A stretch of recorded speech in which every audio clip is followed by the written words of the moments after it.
Gary and Margaret, some Auckland beekeepers, sat down with us to talk about New Zealand bees and some threats that are facing them. What are some plants that depend on bees to survive? A lot of fruits, oranges, blackberries, avocados, coffee, apples chocolate, is it pears as well? kiwi fruit, potatoes, which aren't a fruit or a vegetable. So our diets would be very sad if we didn't have bees. There'd be no variety. In New Zealand, they've, from statistics we've read through the National Beekeeping Association, that they've produced about $145 million worth of economic income. It's huge, absolutely That's $5 billion, huge. I think, isn't it? Total. Yeah, we've got 3 apiaries. We have a quarantine apiary, and the quarantine apiary is where, if we collect swarms, we put them into boxes, and then they produce brood. And once they produce brood, we can check them for disease and everything, and if they're all okay, then we can bring them back here. We've got another one at an organic farm, and then we've got our one here that we have, we call it Kiwimana HQ, and we've got 8 permanent hives. We grow bees rather than grow honey. Most of ours are Italian, and these were brought into the country in 1887. Yep. So I think they're just celebrating their 150th birthday in New Zealand. So Yeah. did you guys have cake? We did. But, anyway, so they're Italian bees, and that's the biggest breed in New Zealand. New Zealand does have its own native bees, but they don't breed with the honeybee. But they've started bringing in carnioleans, which are a Russian bee, which are a blacker bee, and they apparently are more resistant to varroa mites. It's actually called the Varroa destructor mite. Is quite prevalent at the moment, and with this season has been quite a long season.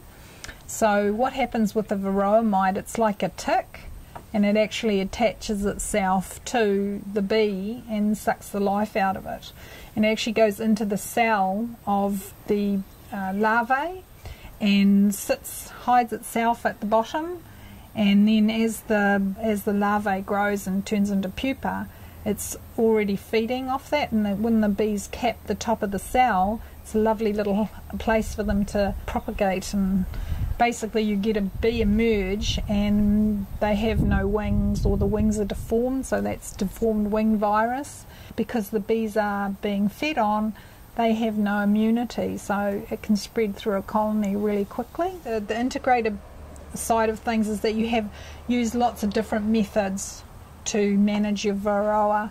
It's not only about the treatments, it's about having enough ventilation in the hive, and having the hives up off the ground so they're not damp, and that the bees can manage their hive better. And our colonies we've been doing it for about 4 years with organics, and you can see the bee is adapting its behaviour, and they're killing the mites, and you can see them throwing out the deformed wing bees, and it's just, the bees are really adapting, and I think that's the colonies you want to breed from for going forward.